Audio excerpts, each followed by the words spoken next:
Hey everybody, it's Lon.TV, and we're taking a look today at some heavy-duty webcams from a company called PTZ Optics. These are the HuddleCamHDs, and we have two different versions, and I'll show you what the differences are between these in a minute.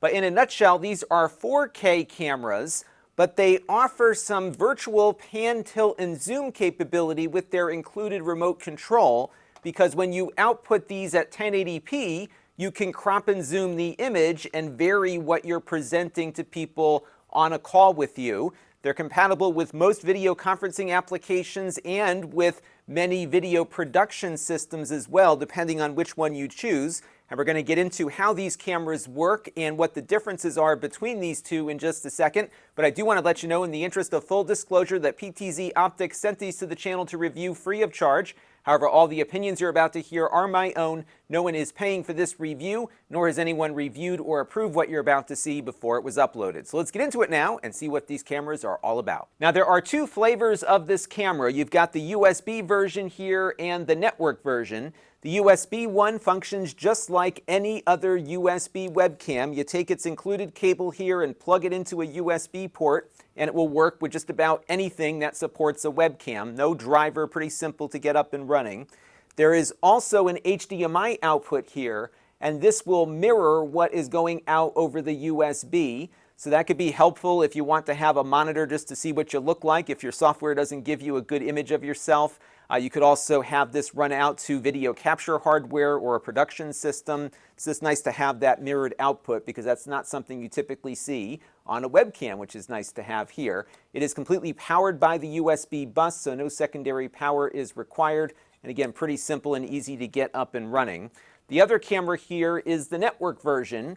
This does not have a USB output. It does have a USB port here, but this is not used for anything at the moment. So everything this camera does is over the NDI HX protocol, and this is supported by most major video production systems now, including the one I use called vMix. It works with OBS, it works with the TriCaster. There's a lot of stuff that now works with this. There are some free software tools that you can use to integrate it into other things as well. Really good protocol. I use it all the time here to make my videos, and it's kind of cool to have a webcam format here for outputting that stuff. You can power it over PoE with the network connector here if you've got a PoE injector or a network switch that supports PoE, or you can plug it directly into power. Now, from a size perspective, these are certainly much bigger than your typical webcam. So here's a little 12-inch Windows laptop that I've got out here, and you can see just how large the camera here is on the top of it. So I would say this is probably best suited for a larger desktop display for resting upon. It does have a nice clamp here for getting things situated and secure. You've got some good range of motion here. They can stand up on a desk like you can see here.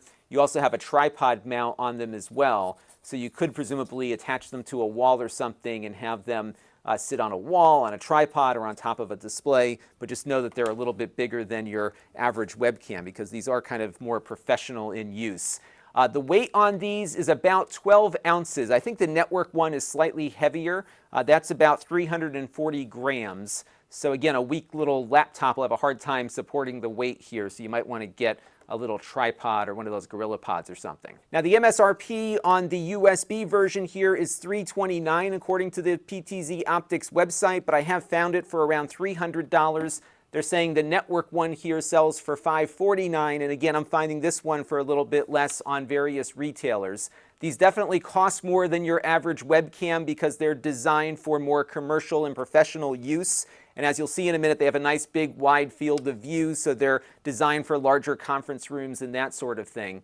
What I'm going to do now, though, is get the network version here booted up so we can integrate it into the rest of the video here. Just know that a bulk of the functionality we're going to demo on the network one works identically on the USB version. So we're going to hook this thing up, and I'll show you how the network version works. But after that, everything we're doing on here will also apply to the USB version. So let me get this thing on a tripod, and we'll continue on with the review. Okay, so we got the network camera on a tripod and connected to the network. And what I'm going to do now is just show you my vMix control panel, and this is how you bring in an NDI camera using vMix. I'm going to go to my NDI menu here. You can see the camera is showing up on the list of available video sources. I'm going to click OK, and it'll just take a second, and then the image is here. Now you're going to see a little bit of a delay perhaps in my speech, the lip syncing, because we are bringing this camera's video in over the network, but the audio is coming in through my camera right now. These cameras do have microphones built in, and I'll give you an audio sample of that in a few minutes. But let's take a look at some of the features of this camera insofar as panning, tilting, and zooming go. So right now, this is going into my video system at 1080p at 30 frames per second over NDI. Now the max frame rate according to the company is 30 frames per second, but you can output at 4K. It doesn't appear to do 60 frames per second in my testing. Now I definitely would suggest running this at 1080p so you can make use of some of these pan, tilt, and zoom features. So I've got a preset here that I already set up that will zoom in on my face. And this is the same image that you just saw here, but I'm zooming in on it because it is processing a 4K image and then outputting it at 1080p. Now, its default field of view is 108 degrees, but of course you can narrow that by doing the virtual zoom.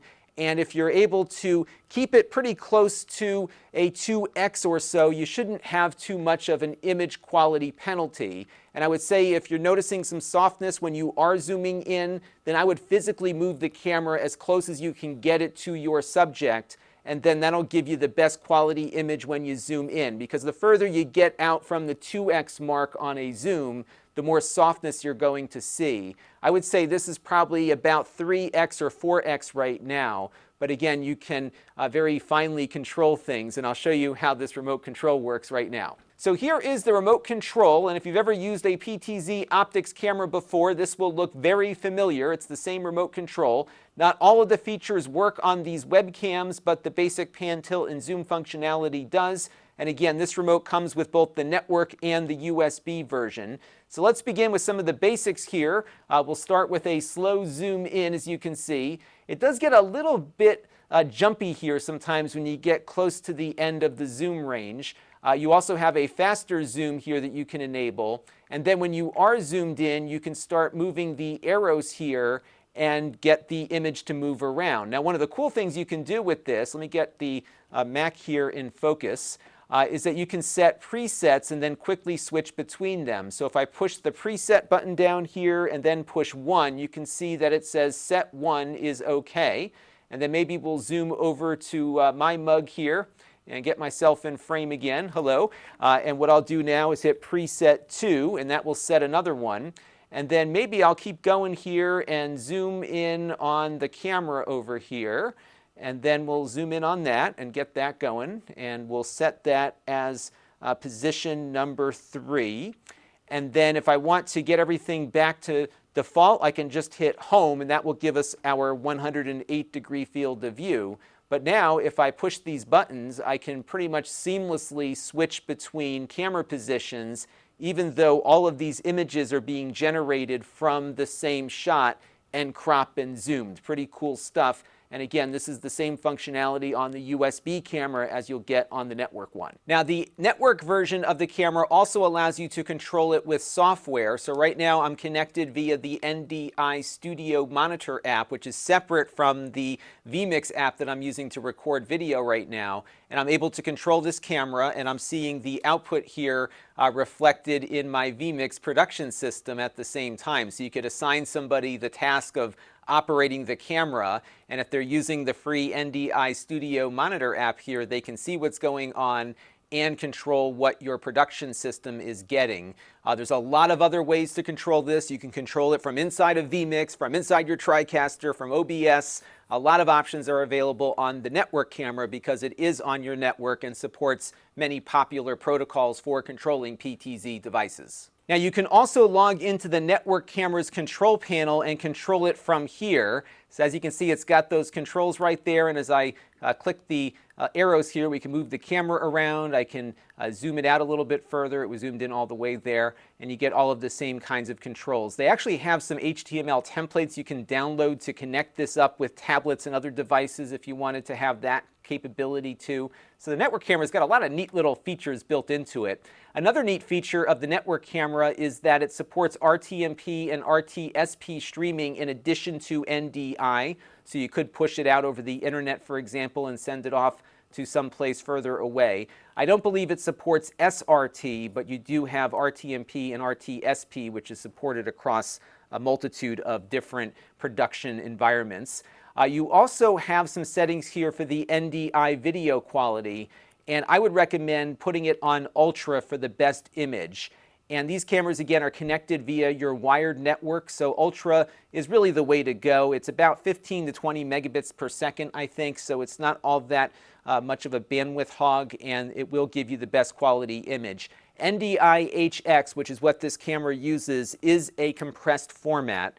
You generally don't notice it, but it is compressed, so I would just give it the maximum bit rate there to get the best quality out of the camera. You would go down to the lower settings if you were maybe bridging over Wi-Fi or some other low bandwidth medium, but if you're connected to your local network, just set it to Ultra in the control panel and you'll get the best performance out of the camera. Now, both the network camera and the USB camera give you the ability to adjust its image quality in a very granular way. You've got a lot of control, and you activate that by pushing on the menu button here, and that will give you this on-screen display.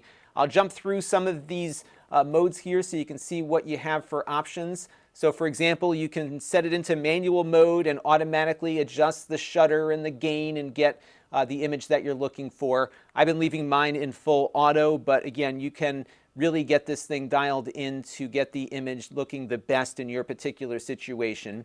I have it on auto white balance mode. You've got a couple of presets here. They also have a one push option to try to set the white balance automatically based on the room conditions. I would maybe get one of those little white balancing cards to do that.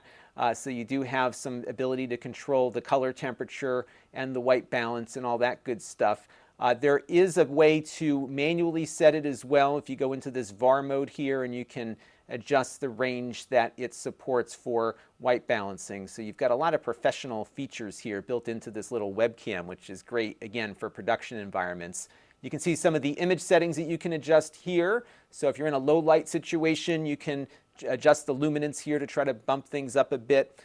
Again, a lot of fine control. There's some noise reduction here as well, and that's going to be useful when you're in a darker environment. There's some additional settings here just for the protocol that it might use on the network camera for remote control. You can also set the zoom limit here, and this will give you the ability to figure out how far you go with the image. So by default, it's set to 1 to 3x, which gives you this amount of range, as you can see. It does zoom in the interface here as you go. Now, PTZ Optics has a very helpful chart on their website that details what the implications of different zoom settings are. So by default, again, it's 1x to 3x, which means that when you're zoomed in all the way, you effectively get a 720p image out of the camera, which would look a little bit soft on a 1080p stream, but not all that bad. Now, if you override the default and go to the 1x to 8x setting, for example, you can see that you will effectively have a 480 by 270 image when you're zoomed in all the way. Now, I've just set the camera to that. Extreme close-up, but you can see just how much softer this image is at 1080p now because we don't have that many pixels here to play with. So you'll see a degradation when you go in a bit tighter, especially when you override that 3x setting. Now, if I go in a little bit less, you can see it doesn't look all that bad. It's just that when you go past that 3x threshold at 1080p, that's when you'll start to see the image get softer and more pixelated and more artifacts kind of working their way in, just because you don't have the pixels to work with. Now, another neat feature of the camera is the auto-framing mode, and what this will do is automatically frame the shot based on how many people are visible in front of the camera. So here's an example of what I shot with the USB camera earlier in 1080p mode. As you can see, it had my daughter in the frame there. When I sat down next to her, it saw that I entered the shot, and readjusted to incorporate both of us in frame. And then when I got up, which I do right here, you can see that it then recenters the shot on her, and that's pretty useful. They've got a great little example on their webpage of how this would work in a conference room environment. So as you can see, as those two people left, it then recentered on the two that were still seated there. And then when the last person leaves there, or the second to last person leaves, it reframes on the person who's left.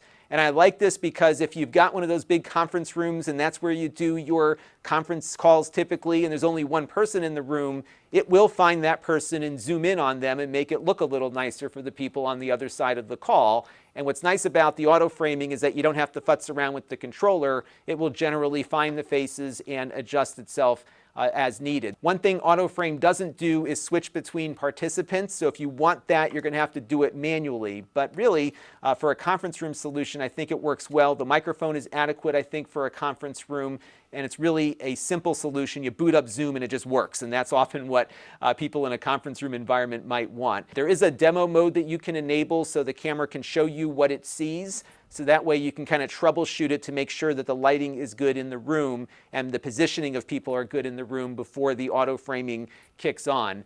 This will only work though when the camera is at 1080p or less so that it can do those crops and zooms. Now the USB camera also has this on-screen display option, but you also of course have an HDMI port on that USB camera and you can set its mode here.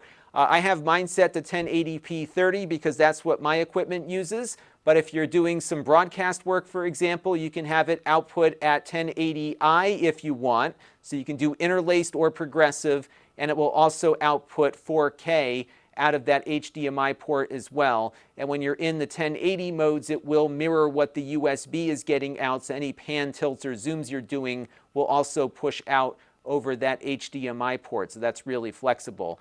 Image quality out of it's very good. I do recommend getting good lighting in your environment to get the best results out of it. Most professional cameras require good lighting, and these are no exceptions to that. You might find sometimes that your computer's webcam can fudge it a little bit better than these can, but I did do a low light example here, and you'll also be able to hear the microphone in this example too, so let's roll the clip. So this is what the camera looks like in very low light. I did have to turn up the luminance values in the menu, so just putting it on automatic may not be enough most of the time.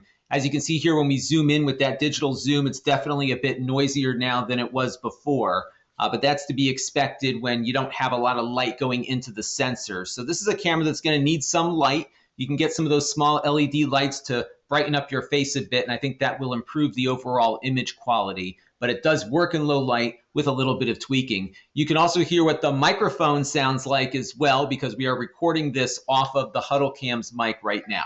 All right, let's take a look at a real-world example now. I've got the camera here connected to my Mac via USB, and we are in the middle of a Zoom call right now. So this is what my local Mac is seeing. And then on the other side of this call is my shadow streaming server located in a New York City data center, so you can see what is getting transmitted out. Now I'm on the free Zoom tier, so I don't think I get all the fancy HD video, so it looks a little fuzzier than it might for most people who are actually paying for a subscription. But as you can see here, I've got all the camera controls that I can do, the panning and the tilting and the zooming. All of that is working with my remote control, so you can see how this might work in a real-world conferencing environment. But they've got a neat feature of Zoom, which is that you can allow the user that you're communicating with to control the camera. And to do that, we're just going to right-click here on the screen, and there's an option here to request camera control.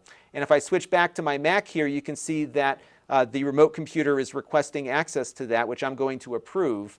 And now, as you can see, I've got camera controls here on the lower portion of the window, and I can control all of these features remotely from that New York City data center over Zoom. Isn't that cool? So you could probably find some areas where this might be useful. Maybe you've got a camera located somewhere else and you want to be able to control it remotely. Well, you could do that with this camera using these virtual pan, tilt, and zoom features. Now, this is a feature that has to be enabled in your Zoom settings first. So where you find it is in your Zoom settings, your account settings. And what you want to look for is far end camera control. And if you turn that on, when a user is on the call with you, they can right click and ask for control of the camera, and then you can grant them that. Pretty cool little feature there, and a great way to engage your callers with the ability to adjust an image of a remote camera. Now, in order to use the network camera with Zoom or one of your favorite meeting applications, you'll likely need to download the free NDI tools. And part of that tool download, you'll find the NDI Virtual Input. That will install along with all the other tools that you'll get as part of that free package. And the virtual input will take the video from the camera and basically turn it into a webcam on your PC or Mac. And that's how you get it into things that don't support NDI directly. So there's one extra step. But of course, the USB camera here, you just plug right in. So all in, a pretty neat pro-level camera here with a lot of manual control. And if you find yourself in need of a camera with that kind of control, this one certainly might be worth considering. Until next time, this is Lon.TV. Thanks for watching. This channel is brought to you by the Lon.TV supporters, including gold level supporters Brian Parker, Jim Peter, Tom Albrecht, Frank Lewandowski, Mark Bollinger, and Chris Allegretta. If you want to help the channel, you can by contributing as little as $1 a month.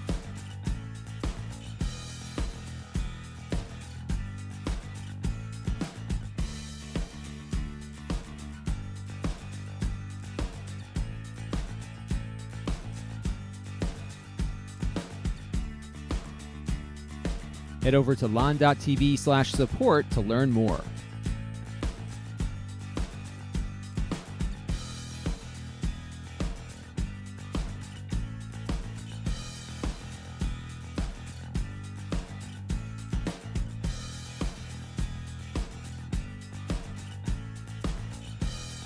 And don't forget to subscribe. Visit lon.tv/s.